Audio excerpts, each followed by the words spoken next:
let's talk about natural climate change. So you've probably heard a lot about climate change, global warming, all of that, and we will talk about that as well. But there are reasons that climate changes just naturally because that's what happens for different reasons, and we're going to talk about those different reasons in this lecture.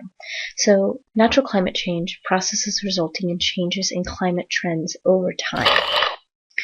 And this is just showing the different biomes throughout the planet, so how each of the different regions of our planet are experiencing climate. Can you predict some of the causes of natural climate change? What do you think are some of the reasons that climate around the globe changes just naturally, not because of anything that humans are doing? Take a minute to think about it. Well, we can break natural climate change down into both short-term and long-term. Let's start with the short-term. Changes in climate trends, which are measured in months to years. So the most obvious is seasons. The shape of the Earth causes different areas of Earth to receive different amounts of solar radiation. And if you remember, solar radiation is how the heat from the sun reaches our planet.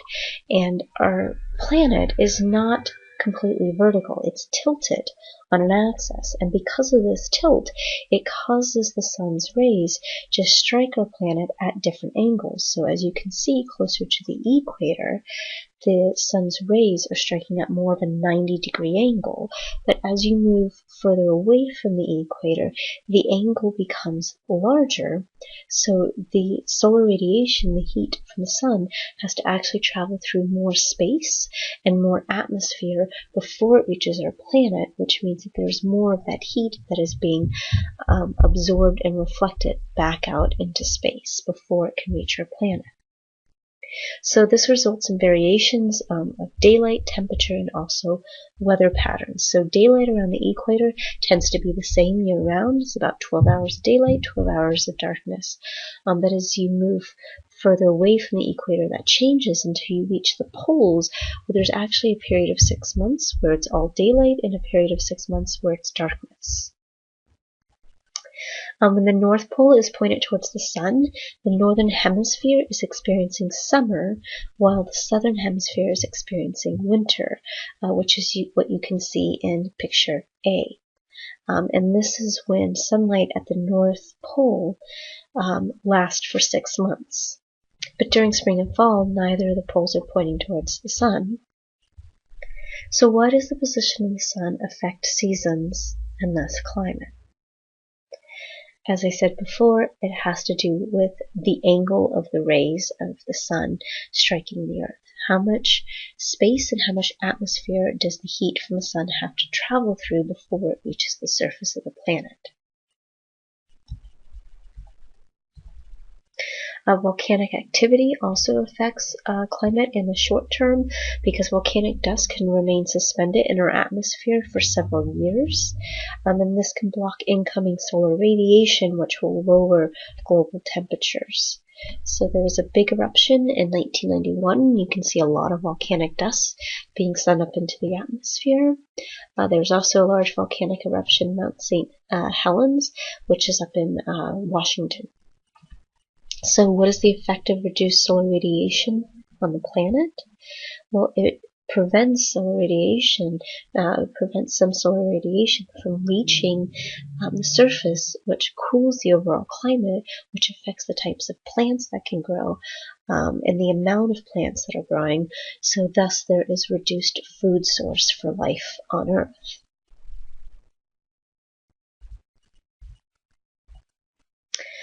El Nino is another cause of short-term climate change, and is caused by warm ocean currents that occasionally develop off the west coast of South America, specifically Chile, due to a shift in wind patterns.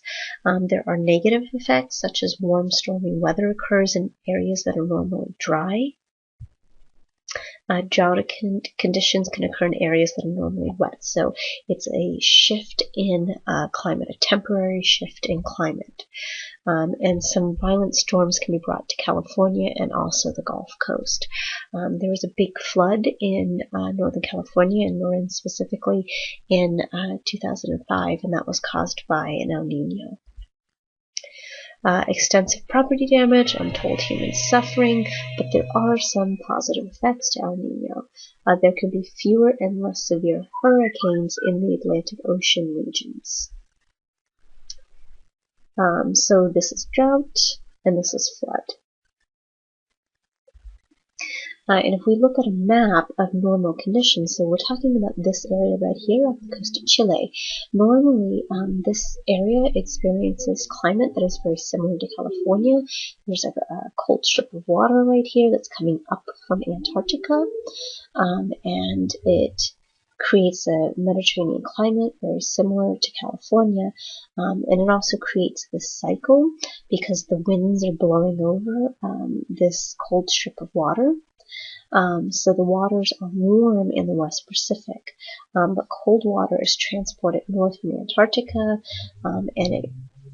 but because of the direction the wind is blowing, there are warm waters in the West Pacific. During El Nino, though, these winds weaken, so the water begins to flow east instead of west. So these warm waters begin to move up the coast instead of the cold waters. So the cool, dry climate becomes warm and wet.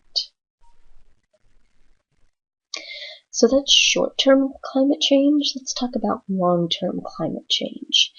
This is climate change that is measured over tens of thousands, hundreds of thousands of years instead of seasons or years.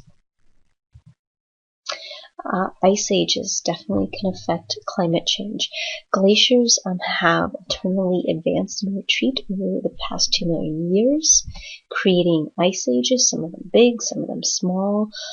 So ice ages are defined as periods of extensive glacial coverage. The global temperatures can drop by as much as 5 degrees Celsius. And the most recent ice age ended about 10,000 years ago. So not that long ago. Modern humans were around during the last ice age. And here is a picture of extensive glacial coverage. The Earth's orbit definitely affects climate change as well.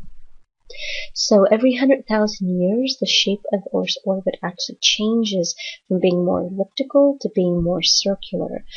This is due to the gravitational interaction of Jupiter and Saturn.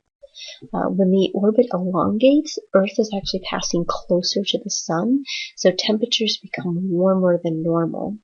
When it's more circular, the temperatures can actually dip below average. So you can see here the two orbits. So circular, the Earth is a lot further away from the Sun, so temperatures drop, and this can be part of what causes ice ages. When it's more elliptical, the Earth is moving closer to the Sun, so climate becomes warmer. We are currently moving from a circular orbit into a more elongated orbit.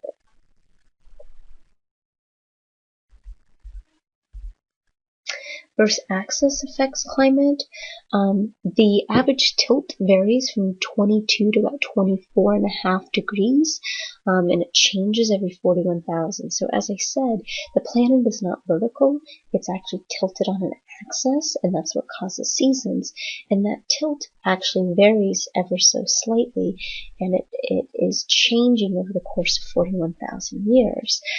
This causes a change in angle of the tilt, which causes seasons to become more severe because as it's tilting, it can tilt closer to the Sun and it can tilt further away from the Sun.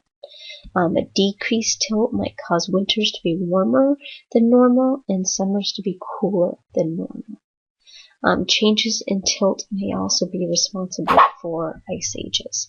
So you can see here, this is the tilt, and this dotted red line is showing the extent at which that tilt can move. And as you can see, the Earth, the hemispheres, northern and southern hemisphere, as the tilt is changing, these hemispheres are moving closer and further away from the sun, which causes changes in the extreme of seasons. And finally, Earth's wobble. So not only does our axis tilt change degrees, it also, as it's tilting back and forth, it's also wobbling ever so slightly. Our Earth is anything but stable. So this wobble occurs over a period of about 26,000 years. So essentially it's kind of spinning on its axis as it's tilting back and forth. Currently the axis is pointing towards the North Star, which is known as Polaris. So winter occurs in the northern hemisphere when Earth is closest to the sun. However, when the axis points towards Vega, winter will occur in the northern hemisphere when Earth is furthest from the sun. This will cause warmer summers and colder winters than what we experience now. And you can see some images. So this would be Earth's axis, and it is actually wobbling as it's moving back and forth. And then this image is showing what can happen to the seasons because of the change of the angle of the sun's radiation. So what causes Earth's orbit, tilt, and wobble to change? Its gravitational pull. Remember, our planet exists in a solar system with 8 other planets, 9 if you want to count Pluto, even though it's no longer officially a planet, poor Pluto. We are affected by these other large bodies that are orbiting around the sun. We're also affected by the gravitational pull of our moon. And all of these gravitational pulls are changing orbit, they're changing the degree of the angle of our axis, and also the axis wobbling. And that is natural climate change, is causes of natural climate change.